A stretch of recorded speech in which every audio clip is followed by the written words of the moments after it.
तुम्हाला बसायचंय बसा. बसायचं नाही, बोलून बोलू. हा हांडे पाटील त्यांना कहाणीचा हा कदम साहेबांना विनंती की त्यांनी विचार पुष्पाचं हे भाषण करावं. ठीक आहे. मौनाचं महत्व आपल्या सगळ्यांना माहीत आहे, पण आम्ही शिक्षक पेशामध्ये आम्ही मौन पाळून चालत नाही. थोडं बघा बोललं पाहिजे आम्हाला. आणि मग आपण जे काम सांगितलेलं आहे त्या कामापुरतंच आपण बोललं पाहिजे. जर आपण प्रमाणापेक्षा जास्त बोललं तर त्याचं वाईट परिणाम होतात. आपल्याला ज्या कामासाठी पाठवलंय त्या कामापुरतंच बोलायचं. आपण फापट पसारा जर लावला तर त्याचा फायदा होत नाही. त्यासाठी एक तुम्हाला बोध कथा सांगतो. एक शेतकरी असतो, त्याला 3 मुलं असतात.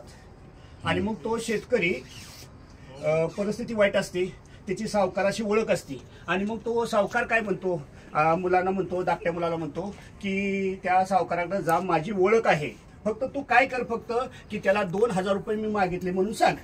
मग आता धाकट्या मुलाला फक्त काय काम सांगितलं, तर फक्त सावकाराकडे जाऊन 2000 रुपये मागायचे, एवढंच काम होतं.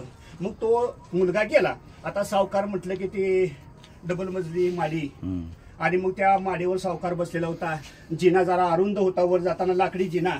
आणि मग तो सावकार बसला असताना सावकार फक्त ती कपडे बिपड्या म्हणजे शर्ट अंगावर नव्हता, धोतर बितर होतं, फक्त पोट बीट सुटलेलं होतं, जाडच्या जाड सावकार.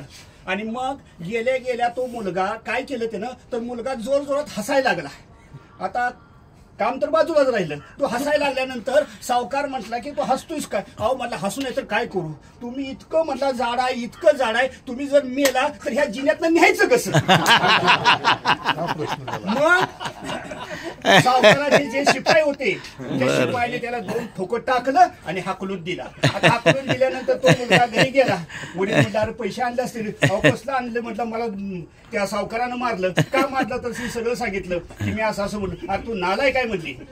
मग आता कुणाला नंबर आला? दुसरा मुलगा.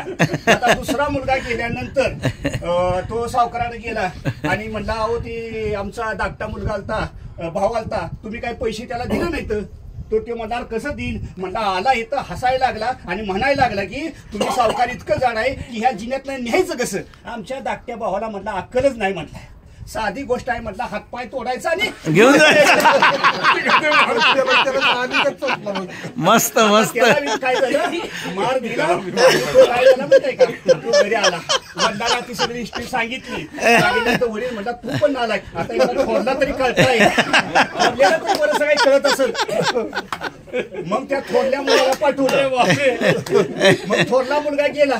थोरला मुलगा गेल्यानंतर अहो म्हणजे माझे 2 भाऊ आले होते आणि तुम्ही पैसे दिले नाही तर? अरे म्हटला धाकटा तुझा तो भाव आला होता, तो म्हणून हसायला लागला आणि म्हणला तुम्ही मेला तर ह्या जिन्यातनं न्यायचं कसं?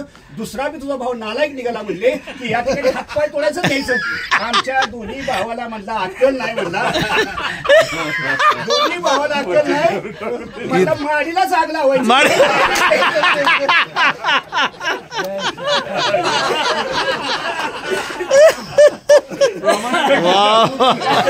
बेहतरीन बेहतरीन, जबरदस्त जबरदस्त